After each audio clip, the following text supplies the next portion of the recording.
بسم الله الرحمن الرحيم. الحمد لله رب العالمين، والصلاة والسلام على سيد الأنبياء والمرسلين وعلى آله وأصحابه أجمعين. أما بعد، فأعوذ بالله من الشيطان الرجيم. بسم الله الرحمن الرحيم. طاسيم تلك آيات الكتاب المبين لعلك باخع نفسك ألا يكونوا مؤمنين. صدق اللہ مولانا العظیم. اس سورت کا نام سورۃ الشعراء ہے. اس کے آخر میں شعراء کا تذکرہ آ رہا ہے، شاعروں کا ذکر آ رہا ہے. اس وجہ سے اس سورت کا نام سورۃ الشعراء رکھ دیا گیا ہے. اکثر سورتوں کے شروع میں یہ بات عرض کرتا ہوں کہ سورت کا نام اسی سورت میں سے کسی کلمہ کو لے کر، کسی جملہ کو لے کر اس سورت کا نام رکھ دیا جاتا ہے اکثر و بیشتر. اس سورت کا نام سورۃ الشعراء ہے. قرآن کریم نے شعراء کی بے تکی باتیں، الفاظی کھیل، تخیل کا اترو چڑھاؤ، مبالغہ کے ساتھ مشرق کی بات کو مغرب میں اور مغرب کی بات کو مشرق میں پہنچانا، یہ جو شعراء کا مزاج ہے قرآن کریم نے اس کو وہاں بیان کیا ہے. کیوں کیا ہے؟ اس لیے کہ رسول اللہ صلی اللہ علیہ وسلم کو عرب کے لوگوں نے شاعر کہا. رسول اللہ صلی اللہ علیہ وسلم کی توہین کے لیے، نبوت کے رد کے لیے، بھائی انہوں نے کیا کہا کہ یہ کون ہے؟ شاعر ہے. اور نبی کو شاعر کہنا یہ نبی کی توہین ہے. یہ کیا ہے؟ نبی کی توہین ہے. شاعر کی تو حیثیت ہی کوئی نہیں. نبی کی شان تو بہت اونچی ہے. قرآن کریم نے ان لوگوں، چونکہ ان کے گھر گھر میں شاعر تھا، بھائی ان کے یہاں کیا تھا؟ ہر دوسرا تیسرا بندہ شاعر تھا.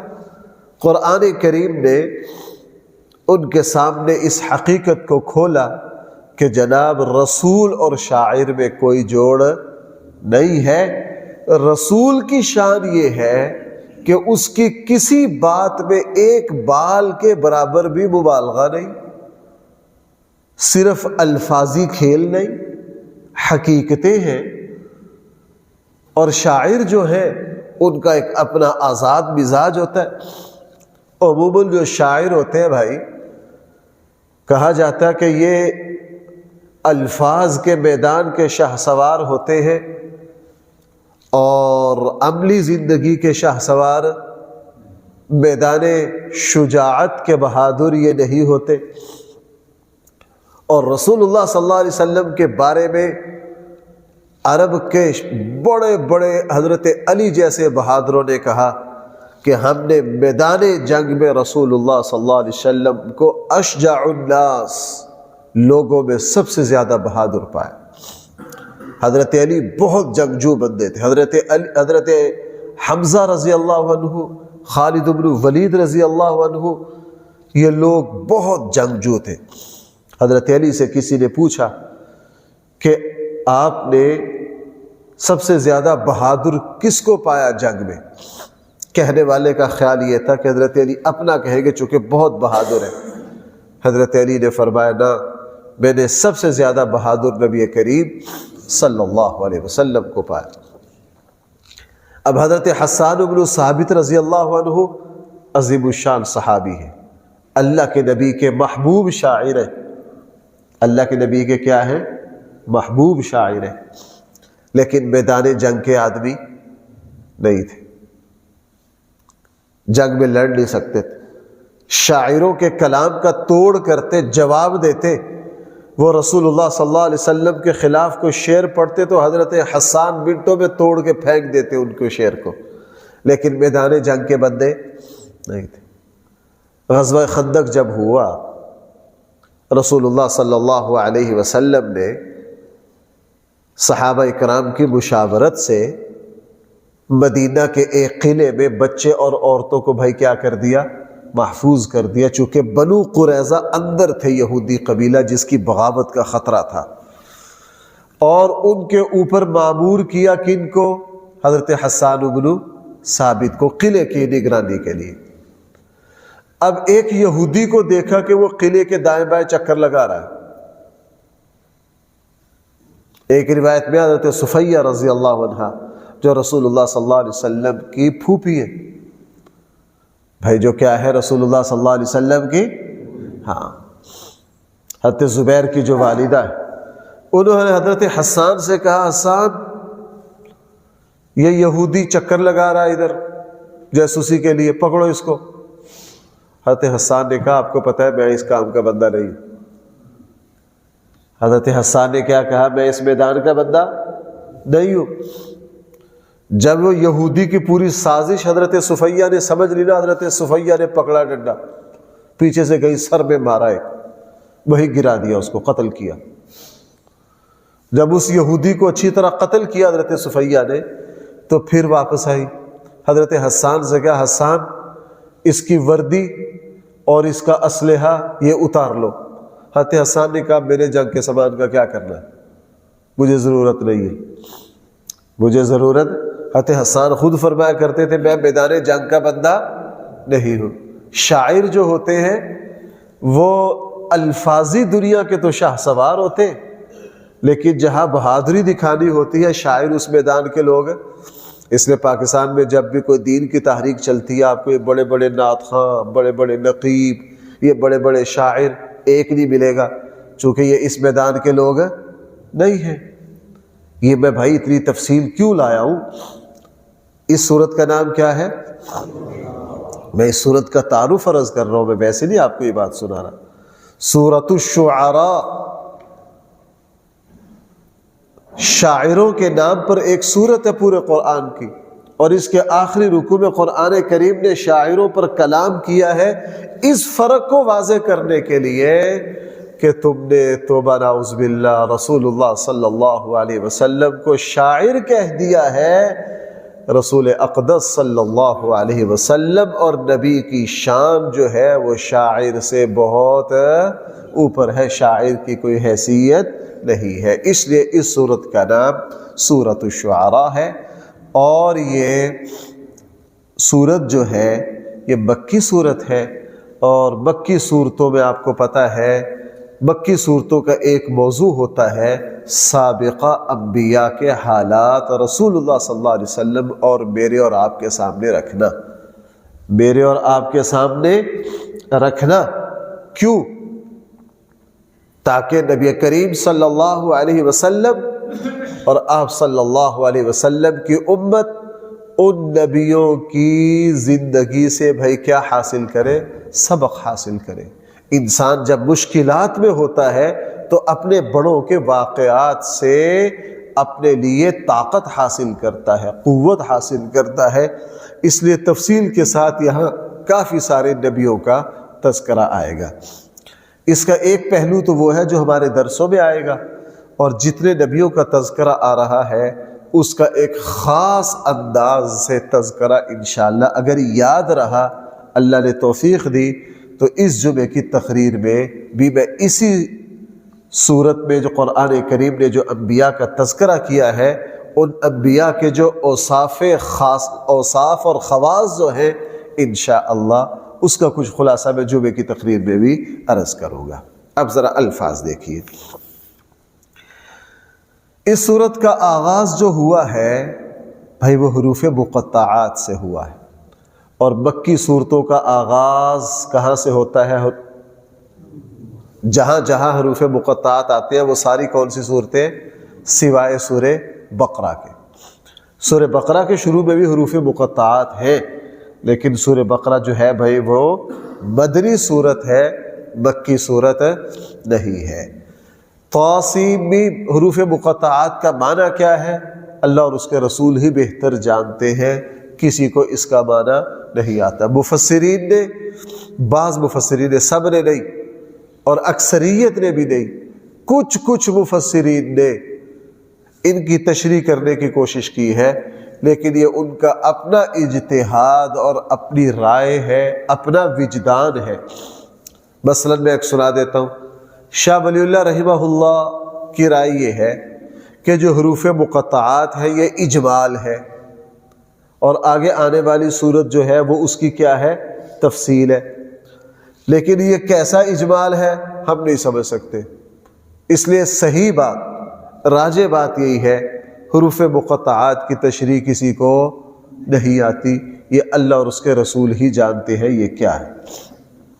ہاں ایک سوال اکثر ہوتا ہے کہ جب یہ ان کا کوئی معنی نہیں، ان کا مطلب کسی کو پتہ نہیں، تو بھائی یہ قرآن کریم نے ان کا ذکر کیوں کیا ہے؟ دو وجہ سے ذکر کیا ہے۔ عرب شعراء حروف مقطعات کو اپنے شعر میں استعمال کیا کرتے تھے۔ پھر ذرا اس نکتے پر غور کرنا، عرب شاعر جو ہیں حروف مقطعات کو اپنے شعروں میں استعمال کیا کرتے، اور ان کو اپنے فن شعری کی وجہ سے یہ مہارت تھی کہ وہ شعر میں آنے والے حروف مقطعات کا معنی سمجھ لیتے تھے کہ یہاں حروف مقطعات کا معنی کیا ہے۔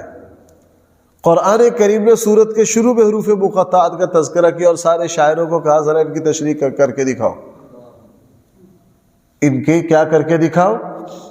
ہاں اسی لیے ہمارے ایک بہت بڑے ہندوستان کے ایک بزرگ ہوئے حضرت مولانا محمد یوسف صاحب کاندلوی رحمہ اللہ، تبلیغی جماعت کے جو بانی تھے نا حضرت مولانا الیاس صاحب، ان کے بیٹے تھے۔ میں نے براہ راست ایک بہت بڑی شخصیت سے خود سنا سامنے بیٹھ کر، میں طالب علم تھا، اور اللہ ہی کی توفیق سے میری عمر چھوٹی تھی لیکن یہ نکتہ مجھے آج تک یاد ہے۔ میری عمر اس وقت مجھے لگتا ہے 15-16 سال ہوگی۔ وہ جن بہت بڑی شخصیت نے یہ نکتہ بیان کیا تھا، میں بالکل ان کے سامنے بیٹھا اور اللہ نے میرے دماغ میں محفوظ کر دیا۔ وہ کہنے لگے 1950 یہاں کہیں کا واقعہ سنایا کہ حضرت مولانا یوسف صاحب کاندلوی قرآن کی تلاوت کر رہے تھے اور علماء بھی بیٹھے اپنی اپنی تلاوت کر رہے تھے۔ تو حضرت مولانا یوسف صاحب سب کی طرف متوجہ ہوئے، ایک سورت لگے شروع کرنے، اس کے شروع میں حروف مقطعات ہیں۔ ہمیں کہا اے علماء کی جماعت مجھے یہ بتاؤ سورتوں کے شروع میں حروف مقطعات کیوں ہیں؟ کہنے لگے میں نے ہی آگے بڑھ کے ان سے عرض کیا حضرت کیوں ہے؟ مفسرین نے بہت کچھ لکھ رکھا ہے، آپ کے دماغ میں اس وقت اللہ نے جو نکتہ ڈالا ہے وہ بیان کیجیے تاکہ ہم اس کو محفوظ کریں۔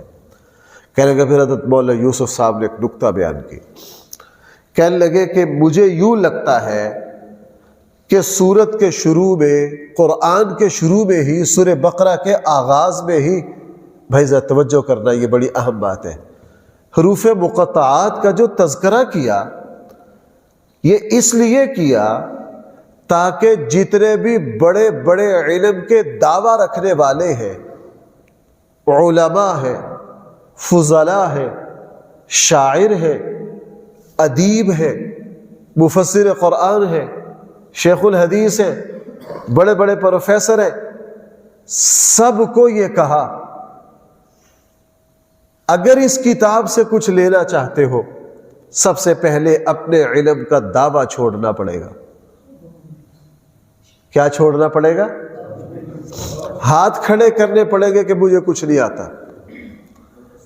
اگر عاجزی کے ساتھ اس کتاب کے سامنے بیٹھو گے یہ کتاب علم سے تمہاری جھولیاں بھر دے گی، اگر علم کے غرور کے ساتھ آؤ گے یہ کتاب تمہیں پہلی لائن سورہ بقرہ کے آغاز میں ہی کان سے پکڑ لے گی، اور بڑے سے بڑے علامہ الف لام میم کا ترجمہ کرو،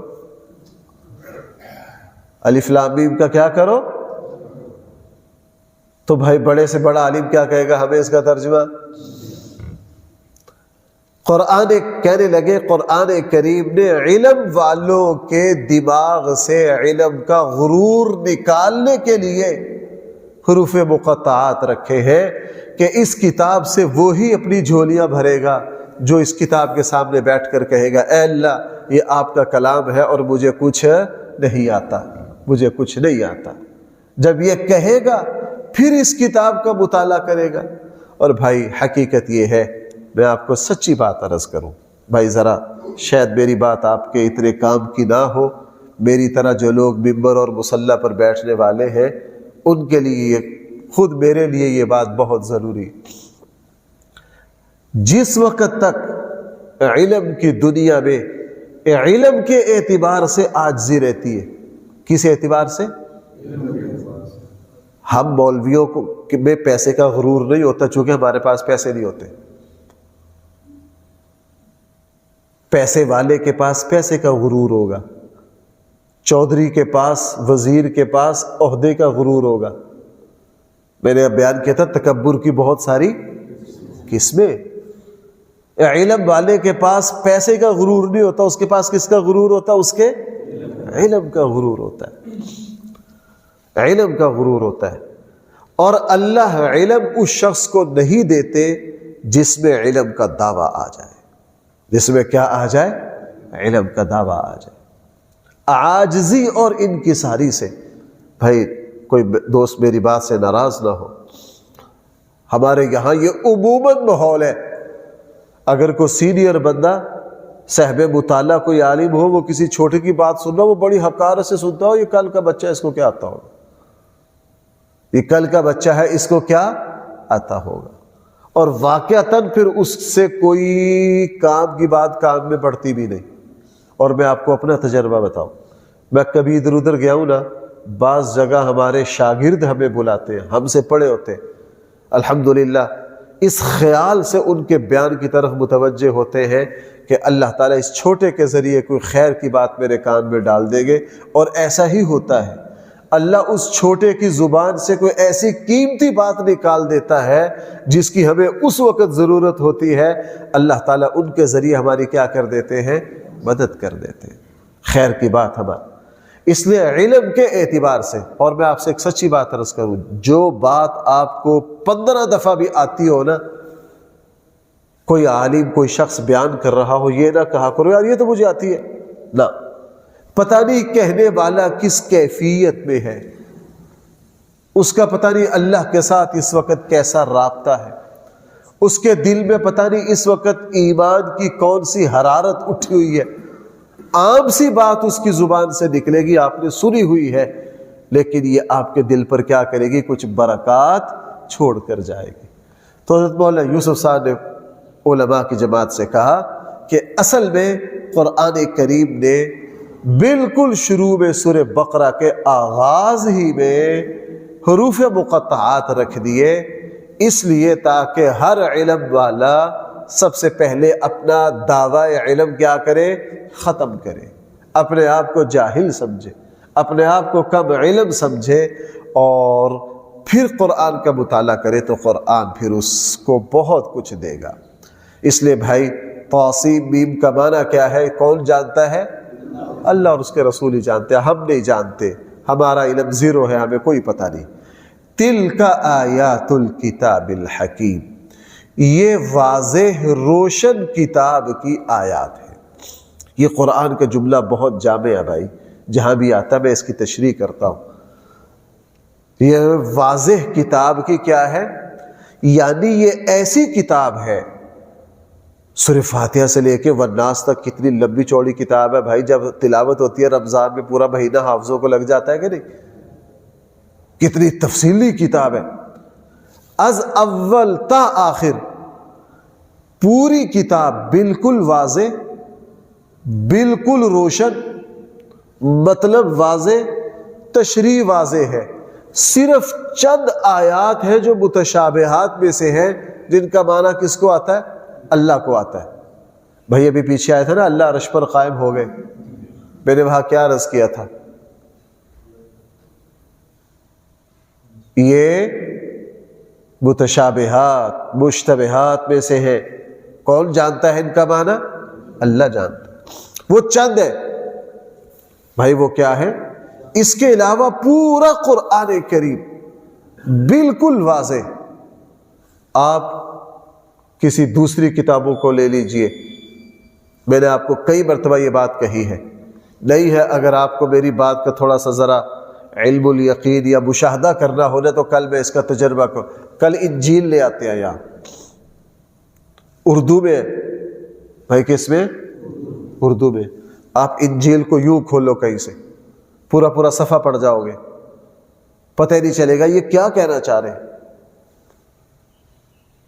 عبارتیں کی عبارتیں ایسی ہیں کہ ان کے مطلب اور معنی کا پتہ ہی، یہ کیا کہنا چاہ رہے ہیں، کیا مطلب ہے۔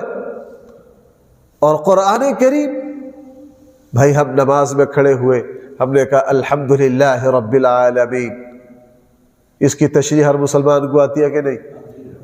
الرحمن الرحیم۔ بلکہ بعض دفعہ تو یوں لگتا ہے کہ ہم اپنی زبان اتنی نہیں سمجھتے جتنا الحمدللہ رب العالمین کو سمجھتے، الرحمن کو سمجھتے۔ یہ کوئی چھوٹی بات نہیں ہے، یہ کوئی چھوٹی بات نہیں ہے۔ کہا یہ کون سی کتاب ہے؟ المبین۔ کسی جگہ آتا ہے بینات، یہ ایسی کتاب ہے اول سے لے کر آخر تک، اس کا معنی، اس کا مطلب، اس کی تشریح خود قرآن نے، نبی کریم صلی اللہ علیہ وسلم نے، آپ کے صحابہ اور امت کے بڑے بڑے علماء نے بالکل کھول دی ہے، واضح کر دی ہے۔ یہ ایسی کتاب ہے، اس کا کوئی رکوع، اس کا کوئی صفحہ اندھیرے میں نہیں ہے۔ بھائی میری بات سمجھ پائیں؟ اس نے فرمایا تلک آیات الکتاب کتاب المبین، یہ ایک ایسی کتاب کی آیات ہیں المبین جو بالکل واضح ہے، جو بالکل روشن ہے۔ آگے سلسلہ کلام چل رہا ہے انشاءاللہ، اگلی آیت سے اللہ نے توفیق دی تو کل سے۔ الحمدللہ رب العالمین والصلاة والسلام علی سید الانبیاء والمرسلین وعلى آلہ واصحابہ اجمعین۔ ربنا آتنا فی الدنیا حسنہ وفی الآخرۃ حسنہ وقنا عذاب النار۔ صلی اللہ تعالی علی خیر خلقہ سیدنا مولانا محمد وآلہ واصحابہ اجمعین برحمتک یا ارحم الراحمین۔